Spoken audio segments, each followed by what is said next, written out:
United Grind Society presents the Turntable, where we discuss everything relevant to hip hop. I'm your host, Haiku, and I'm here with my boys here on the panel. Let me introduce you to them. We have Jinx from United Grind. We have Speed from Rhyme Royal. What up, what up, what up? We have Garbs Infinite. So, And we got my man, Siege from E.com. Indeed. All right. So obviously a lot of things happened this week. A lot of things happened this week, but we're going to try to see if we can get your mind off of things just for a little bit. On this episode, we actually have bad fan reviews. And what we mean by that is kind of break down what this episode is going to be about. We consider ourselves fans of hip hop, right? Fans of the genre, but there were some albums that we missed, right? And we've discussed this as a group. We're like, you know what? Why don't I suggest an album for one of my fellow panelists to listen to? And then we come back together in this format and kind of discuss what we liked about the album and what we didn't like, so forth and so on. But before we get started, I do want to say that this episode is brought to you by the new hit single MAMN by our beloved panelist here, Mr. Jinx, featuring G Huff and also Griselda's Benny the Butcher. Take a listen. United Grind proudly presents. We ain't affiliated, they either think we slanging, or that we either banging. But it's just me and my niggas. Said it's just me and my niggas. Hey. United Grind. Griselda. All right, if you haven't checked it out, please do so. Please do so. Hot track on all platforms, all streaming platforms. It's produced by Vice, right? Is that correct? Right. Vice So Electric on the beat. Vice So Electric. So please check it out when you get a chance. So let's get to it, guys. Let's get to it. Let's talk about which albums were. Siege, what album who did you pick? I'm glad that's where you went first. I guess it's one answer already solved. I had Stakes is High by De.O.C. Okay. Great. Yeah. Here we go. Who gave it to you? I'm excited. Garbs did. Okay. All right. Well, get into it. Am I right? I think Garbs I think did. you kind of gave it to yourself, but we'll say God. But I allowed it because it was something that was necessary. Right. And I think we all felt necessary. You're saying it was way past time for me to listen to this album. Steve wasn't even here, and we knew that he gave a thumbs up on that choice. Right. All right, so let's jump into it then. I gotta preface this by saying I have a hot and cold relationship with the entire native tongues. Like, I either really, really love their stuff, or their stuff really, really put me to sleep, and I didn't even bother to listen to it. So if you think of like early stuff like Queen Latifah, I loved Queen Latifah. I loved early Tribe. Couldn't stand the Jungle Brothers. It was just a up and down type thing with them. De.O.C, I owned the first two albums, so that's 3 Feet High. I loved it because it basically introduced skits to the hip hop album. You know what I'm saying? Like, before them, I think they were the first ones to add skits to albums, and I thought that was super creative. I thought the creativity of that album was better than the actual music. I liked De.O.C, but I didn't love De.O.C. Real quick. Yeah. Where did you hear it from? Because it's not streamable. YouTube. Oh, okay.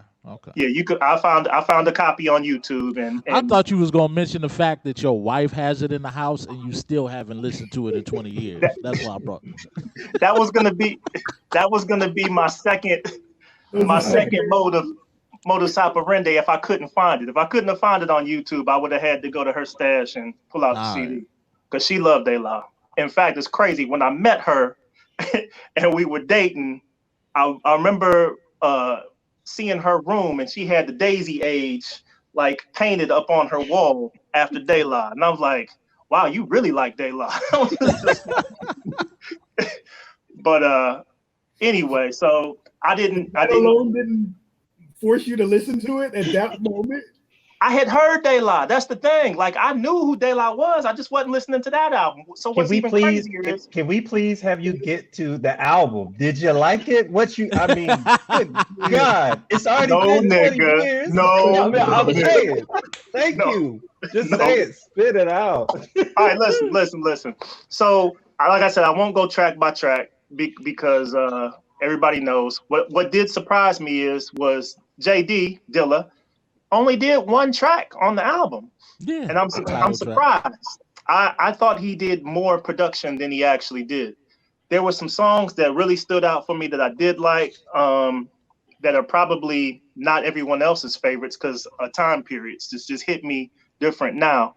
So It, I just like the vibe of the track. Sunshine is my shit. And I know it wasn't anybody else's because I don't remember hearing people talk about it. I could be wrong. I see Speed saying that. But hearing that for the first time, I was like, this is my joint right now. Stakes is High, obviously. I even liked that back then. And what else? The Business with Common. The reason I like The Business is I remember that track at hella open mics. And so that just brings me back to that point. Now, the cons for it, I realized what the issue was. And to this day, why I have an issue with De La's music.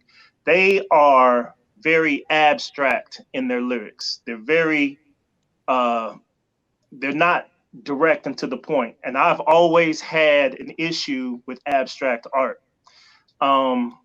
In general, whether you be painting, so like graffiti artists, I love graffiti. I love graffiti art. I tried it when I was a kid. I wasn't good at it, but I've always respected it. But it would take the artist to show me exactly what the painting is. Once I understood it, then I appreciated it more. So De La having very abstract lyrics over some very mellow beats, because I'm a more up-tempo, high-energy type beat person. You put abstract and mellow together, and it just brings my interest way down. So as I was listening to this, I understood. I was like, yeah, this wouldn't have hit for me back then. Even if I had listened to it, it wouldn't have hit for me just because that's not what I'm looking for in music. Now, do they gonna do a good job with it? Yeah, I never hated on it. I've never said De La sucks. I never said this album sucks, obviously, because I didn't hear it. It's just not for me. The way their style and their vibe does not hit with me often. So it's not that they can't make a song I like. It's just not. It doesn't hit often. So there were tracks on the album that I really did enjoy, but for the most part, it's not something I would have loved back then. And obviously, it's dated now. So I appreciate it differently, but it's not my thing. I'm a classic. No, that's fine. that's fine. Super classic. Cool. An absolute classic. But But you know what I'm saying? But give me a hotline off the album. Give you a hotline. I can give you no hotline. Give you a hotline off the song that I you know, nobody was you know what I'm saying? I don't know lyrics. Give me a hot De La line. There's no fucking quotables, daylight quotables like that. I mean, is this part of the conversation really happening right now? I just wanted to know, and nobody's telling me anything, so it tells me everything I need to know. Everyone's got their own. That's the thing about hip hop. It's on a spectrum about what you're looking for and what you're looking to get out of it, you know. And I get the whole thing about going through phases, right? And I think we've all gone through phases, you know. Siege and I, we just had a conversation about some of the artists that we loved to listen to back in the day and how that music hits us a little bit, you know, differently now. Speed, you had talked about it with Nonfiction with our last couple of episodes, last Bad Fan Review episode, and how that music is different now. You're right. If you listen to it now, it's different. With that all being said, I think we ought to phase into the next review Siege, who did you did you talk to me? Did you suggest the album for me to listen Yeah, to? I gave you the album. Yep. So you gave me the album. And this is another example because I went back and listened to it as well after I told you, and I was like, Right. So you gave me No One Can Do It Better by D.O.C, which came out yep. in '89. All right. So I got a feeling Speed is gonna do this the entire episode. This Speed is just sitting there doing this the whole episode. well, hey, yeah. So Flabbergasted that he hadn't heard his album. no. So You know, I can and explain. I knew he didn't hear it. I knew there was no way he heard it just because of the time period. That's why I suggested it. It came out in '89. For those that know me, I was in high school, and there's certainly where I grew up, being living in a very religious household. There was no way that I was listening to this album, especially where I was living. You were Amish in '89. Well, yeah, that's basically it. There was no electricity. Yeah. There wasn't any way that I was going to get access to listen to this. And then when I finally did get access to listen to stuff, it was years later, and I was just in a different vibe. I was more into native tongues type stuff. So I appreciate the opportunity to listen to it now, right? So listen to it, and I can tell you right off the bat. Obviously, I've heard the song is really. It's funky enough, right? So everyone's heard that. I mean, everyone's heard that's pretty much right. Lead single, classic song, heard it plenty of times. I was like, oh, okay, cool. So I listened to that. Did you know that was the D.O.C? No, I probably did know. And I probably just forgot about it. This is a song that I heard about on at parties, and so when you was listening to it, you was like, oh, okay, like. Right. I was like, oh, okay. This is that album. Cool. Because I had heard about D.O.C and how amazing he was, and how I was like, okay, cool. I'm finally getting an opportunity. There's a track. It's the fourth track on the album. Lend Me an Ear. Ooh. That is like knockout material. That is wow. I mean, I was in the car. I had to actually stop. Like, okay. Yeah. Rewind. Let's go. I mean, that song made me happy. The rest of the album is cool. He can rhyme, obviously. You know, but it's '89. So outside of Lend Me an Ear, and it's funky enough. I mean, it's hit or miss for me. A lot of misses. It's just that material's dated. But those two songs, I can definitely feel. It was it. Those songs were it for me. So it was cool. It's cool. I feel you. When I went back and was listening to it, I'm like, this shit's not hitting me the way I remember it hit me. But I had to remember it was '89, right. And there were in '89 there always had to be, there was like a formula to make an album. So you always had to have a certain type of song, in your album. And some of those were misses on here. '89 was like a sonic transition, man. Like from '89 to '90, it was like a big change in how hip hop sounded, man. Yeah. Well, the one there was no gangster sound yet. Dre was still sculpting what that sound would sound like. There was no funny about this album for me. Like listening, like I'm exactly the opposite of what y'all described. Well, what Haiku and C's described. Like I listen to the album now and I go back. And like I hear things that he was doing with his patterns and his flows and stuff like that I really didn't notice because they didn't have names for him then at that time. Right. Like he did. Like I was talking to one of my dudes about this like last year. But listen to Mind Blowing again. He does double time in that song. He rearranged like some of the stuff that C just saying Daylight does. He's like rhyming in the wrong spots, but it comes back around when he gets to the end of the 4 bars. This stuff that he does on his album that I didn't notice at the time because like there weren't no names for it back then. Right. So it's like a lot of like really creative lyrical stuff that's happening on that album Now, I will say that. I will say that. And that's why I had to, in listening to some of the songs, like, okay, he's trying to do this. I see what he's trying to do. Looked at the year, it's like 89. Wow. He was Right, ahead of his time in those right. aspects. But see, the problem is, Speed, if I'm listening to it now, there's so many other people that have actually perfected it. Right, Take what right, he right, did, they right, right, perfected right, it right. later. So, but I can appreciate what he was doing. So It's I like agree. Tobe, it's like the Watchmen comic book. So Mhm. the Watchmen is hailed as one of 100 the top 100 literary pieces ever created. The Watchmen graphic novel. I had never read it. I finally went back and read it, and I'm like, why are people so hype on this shit? You know, saying I've seen this story 1,000 times. Well, it comes out this was the first one that did it. Everybody was pulling from this novel, this graphic novel, to create their stories. It was the originator. And Right. if you didn't know it, you go back to it and you like, this ain't special. Well, it was special Yeah. because it started on it. It Right, right, started right, right, all of right. that. Right, right, right. And so Right. kind of same thing with That's D.O.C. that's perfect analogy right there. He did that album in a week, dog. Like he did, like Dre was like, look, here's some beats. Do what you can do to it. I'll be back in a week.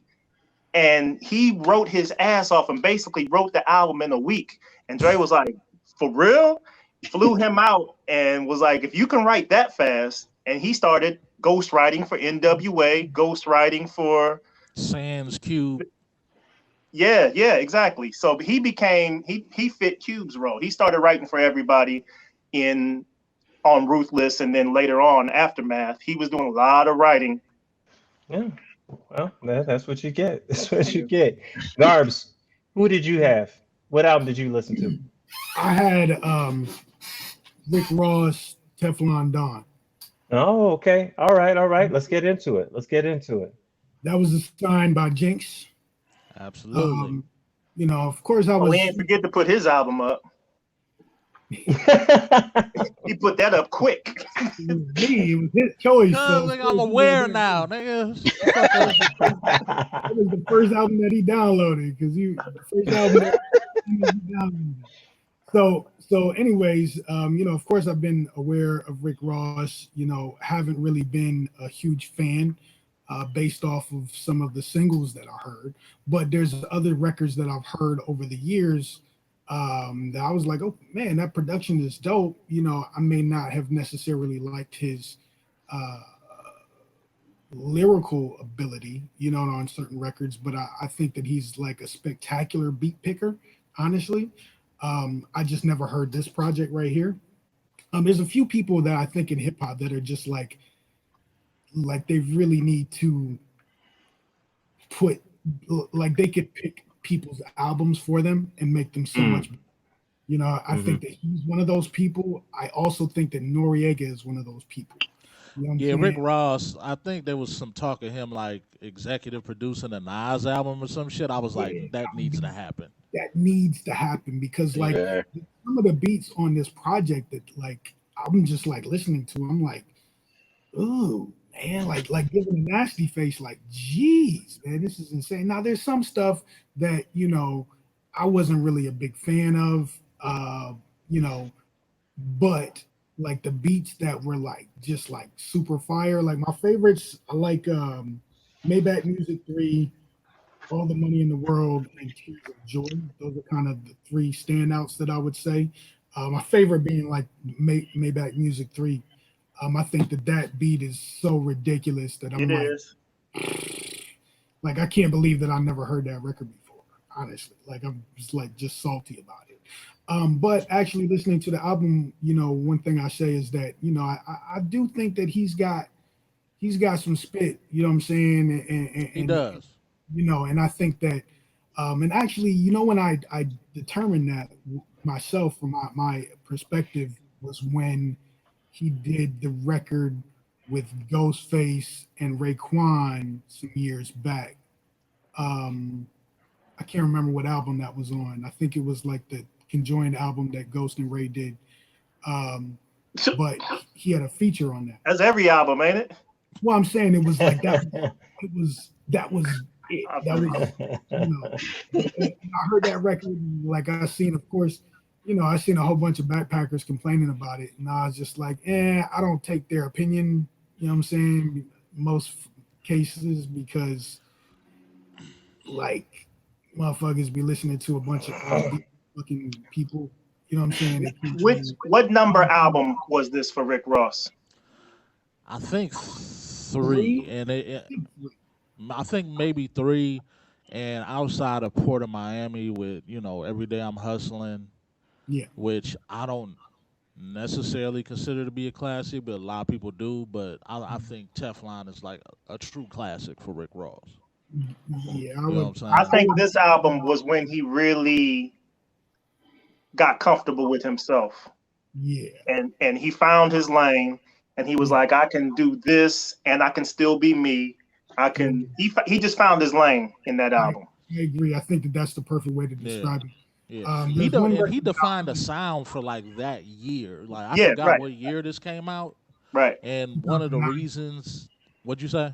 2009. 2009. Right.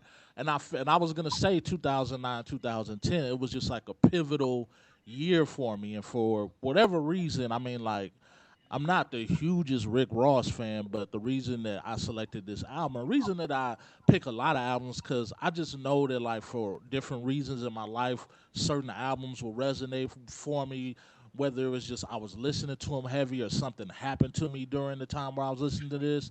And this was like the year my dad and my girl died. Like, for whatever reason, like, Rick Ross was just what I was listening to at the time. So it's just one of those albums that's like sticks out to me. So it's like stuff like that, I'll always refer it, because it'll either be something like I think maybe you haven't listened to it, or it's just something that like sticks with me. You know what I'm saying?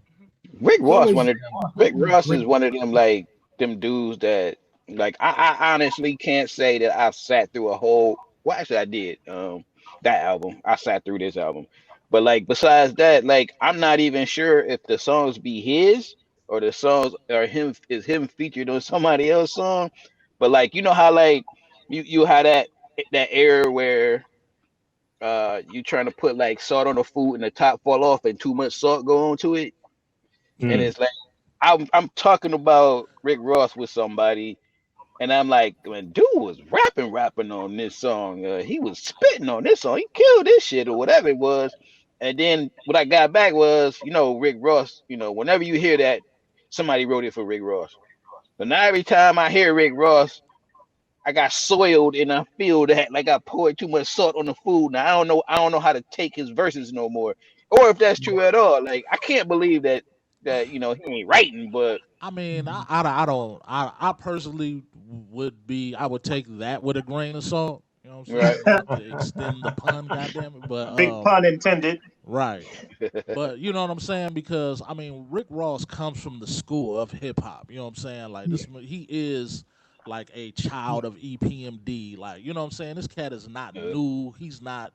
You know what I'm saying? It's like, I feel like dude black out though. That's why the albums don't really stick out. No. I mean, I'm not. I would never like even argue that like he's an elite lyricist or anything like that. But for me, to have the skill that he has lyrically, and also to basically be able to produce album, because at the end of the day, like, he creates, you know what I'm saying, the landscape for his album. He creates the sound, you know what I'm saying, whatever you want to call it, beat picker, whatever, but he creates a landscape sound. And sonically, like, he has some of the dopest shit, probably, you know what I'm saying, I think commercially, as far as like top tier artists, commercially available artists, commercially accessible artists, he definitely has some of the best production, and he picks perfect production that he can sound good over, that actually a variety of people can actually sound good over. I think one record that I wasn't feeling at all, probably more so based off of the message, was the record that he did with Kanye. You know what I'm saying? Like, he had a line in there that was like something about fuck life insurance and shit, because what was it? It was and you were in insurance at that time, and you were like, you know what? Not just that, because I just think that it's irresponsible to be telling young black kids to, like, absolutely. That's a hell of a day. Yeah, exactly. Yeah, well, all right. I think when he was like with EPMD, his name was Teflon. So This was kind of like a That makes callback. sense. That's Yeah. dope. No, Tef, Cigars gave it a 3 because he said fuck life insurance. And there, no, I mean, no, I'm not. I just that song when I heard that line, I was just like, it didn't sit well with me. I know what you're saying. You I know know, what you're just on a saying. financial level, I think that it's important because you could use life insurance. Sure. It's important. 3. It's important. No, I wouldn't say. Well, cool. Well, let's. So, Jinx, you the last one. Again. Mm-hmm. It almost seems like I did it on purpose. Almost. All right. So, tell the people what album you got. You had to listen to.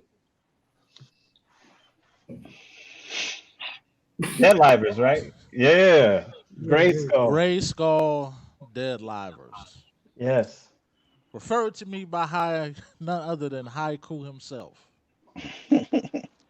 Well, since I have like no personal reference, you know, in regards to like this group and necessarily who they are, can you just like quickly tell me why it is you referred this album to me?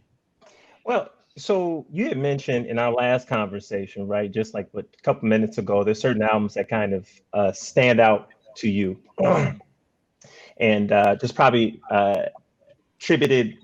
Probably the reason why they do is because of what you were going through at that time.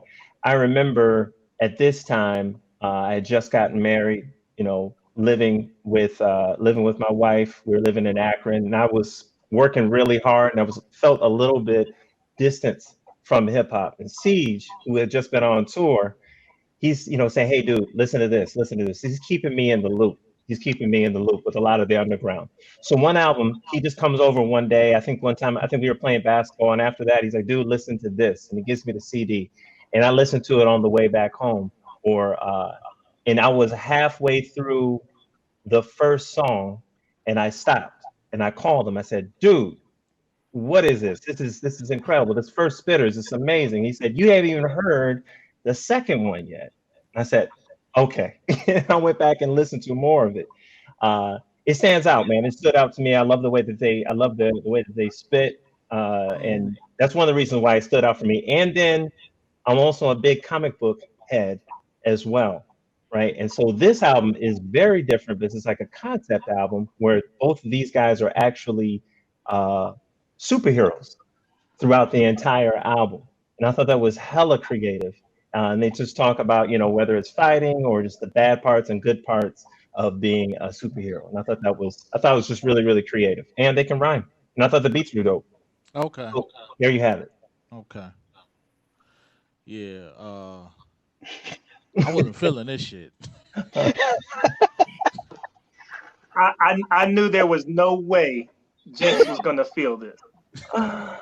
And I'm surprised you said that Siege was the one that brought it to you after all that abstract shit that you was talking about earlier about daylight. I'm like, nigga, you talking about abstract? Time and place, daylight, and listen. There's a feeling. There's a vibe. Their music is up tempo. Their music. Okay. Well, energy. I get that, because as you was saying that about daylight, and I was thinking, I was like, okay, well, I mean, this shit was definitely hyper intensive, up tempo beats. The first song, the first song beat, that was some cool early 2000 type shit. As far as, the production on it. But outside of that shit, man, nigga, this shit was some World of Warcraft rap, nigga. I mean, this shit was fantastical as fuck. And I'm good with like, that. Nigga, what the fuck is these dudes talking about? And so, the first time I'm listening to it, I'm like, okay. All right. For the initial listen, it didn't hit. You know what I'm saying? I was like, so let me go back. Let me actually listen to the words. You know what I'm saying? Mm-hmm. And there was even a couple lyrics that I wrote down, right? Because I'm like, nigga, they making up words. Like this motherfucker said in this one song, Once Upon a Time, this nigga said, light as a feather, stick the board up in you popular. Harrison Nicolay, you shopaholic vernacular? You don't know what that means? No, nigga, I don't know. I do not know what the fuck that shit means, nigga. Am I stupid? Break down the verses coming on Uh, to uh, turntable. We Coming. need to do. I have no clue what that means. I have no clue. So I'm like, nigga, I know I'm not tripping. I know words are being made up. I know, you know what I'm saying? Like, so I'm like, okay, I have to be You said subject. I have to Valhalla. listen subjectively. I have to I can't just be like, fuck this shit, because that's what I usually would be like. I have to listen in a different, you know what I'm saying? Mhm. So just a couple points that I made, you know what I'm saying? The adversarial theater of justice, Mm-hmm. which surprised me with the cannabis feature on it. You know what I'm saying? It sounds like they saying some shit. Cannabis was cool. He did his cannabis thing on there. The little hook that he put on there, it was just enough not to get overly annoying. I started getting a little annoyed by that shit. Action figure of speech, you know what I'm saying, is a story flow, I guess. I couldn't really follow the story though. I couldn't follow where they was taking me. I felt like a lot of the stories, like the Once Upon a Time joint, like I couldn't really follow the structure of the story. You know what I'm saying? Like I got that the shit was comic book ish and stuff like that, but like Well, you have to have. I'm not like a real big story flow guy, but like for me to like be involved in the story, I need to have like the typical structure. I need to have the climax. I need an ending, and I didn't really get anything. You know what I'm saying? Like, okay, like the twists and turns. You know what I'm saying? Really didn't bring me to So let like me a ask you this though. definitive. Huh? Let me ask you this though: is it Yeah. based off of you just not understanding it, or you not understanding the point of reference? Because No, I that's what don't. I don't understand shit. I don't understand what anything that they talking about. So even if they're referencing that's what something I'm like saying. If what, like, what no, go ahead. like if there's a reference that I don't understand or something like that, I get it. But if there's like if you're referencing something that I don't understand or that I don't know about, but also you're basically like putting it within abstract lyrics and made up words, if you putting all that shit on top of some shit that I don't know of, You then have it's to gonna look up completely Valhalla. throw me off. Because You I gotta look. listen to abstract shit. Like Daylight, like Siege said, Daylight is a very lyrically abstract group, but I fuck with them sonically, you know what I'm saying? And sometimes I understand what the fuck they say. So I can fuck with it, even though I don't know. Sometimes I don't know what the fuck they be talking about. Shit, sometimes my It's a group lyrics can like be abstract. it's a group like pop culture lyrical, or they just like tongue twisty lyrical. Is it up Flow based, speed, very flow based. Yeah, So yeah, you yeah. like It's you up all know tempo about how shit and stuff? patterns.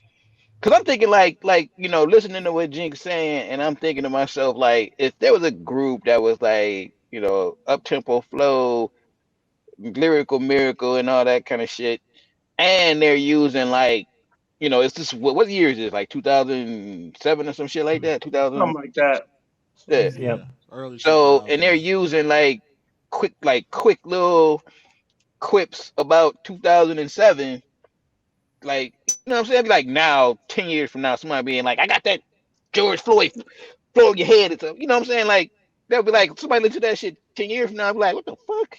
Hmm. So No, that's why I'm man. like, Like who are I literally was like, let me write some of these lyrics down, nigga, because I know I'm For, not tripping. for me, honestly, if I probably heard that album for the first time right now, I it wouldn't hit the same, obviously.